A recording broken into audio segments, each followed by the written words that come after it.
ইমানের বলে বলিয়ান হয়ে এই ইসরায়েলি শক্তির বিরুদ্ধে ঐক্যবদ্ধভাবে লড়াই করে যাব যতক্ষণ পর্যন্ত আমাদের গাজাবাসীর মুক্তি না হবে। 14 মে ফিলিস্তিনের ভূখণ্ড দখল করে ইসরায়েল রাষ্ট্র প্রতিষ্ঠিত হয়েছিল। ইসরায়েল রাষ্ট্র প্রতিষ্ঠিত হওয়ার পরেই আমাদের অসংখ্য ভাইকে নির্মমভাবে শহীদ করেছে। এমনকি ফিলিস্তিনের ভাইদের যে বাড়িঘর এগুলো সবকিছু মাটির সাথে মিশে দিয়েছে।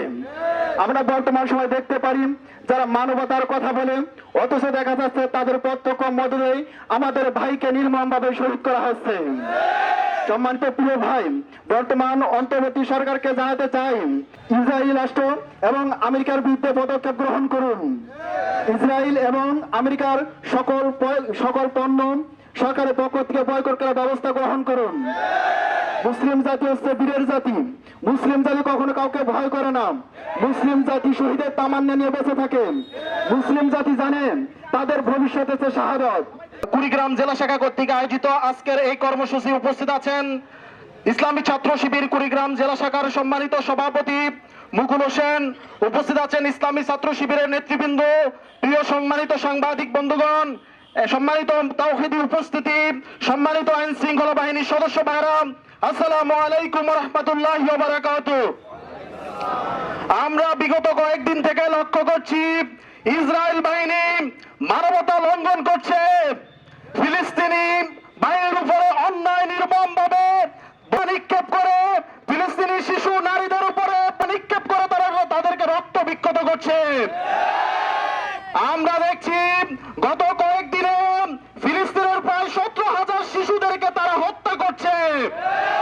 আমরা বিশ্ব নেতাদেরকে অনুরোধ করে বলতে চাই, আপনারা কি দেখেন নাই ফিলিস্তিনের নারী এবং শিশুদের কান্না?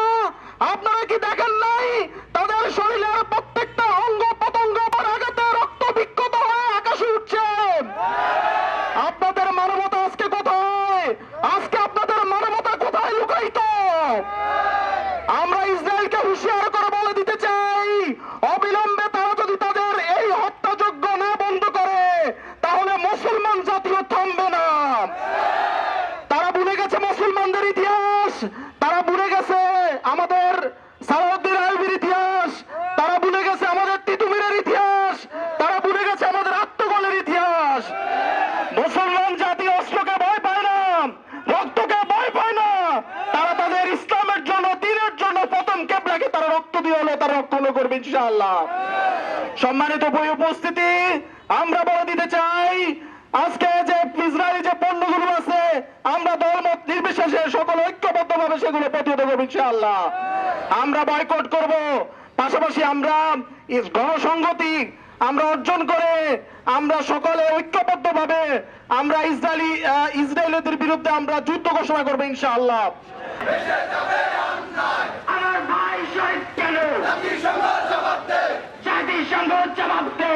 আমার ভাই শহীদ কেন? দিয়েছি তো রক্ত, আরো দেব রক্ত, রক্তের বন্যায় ভেসে যা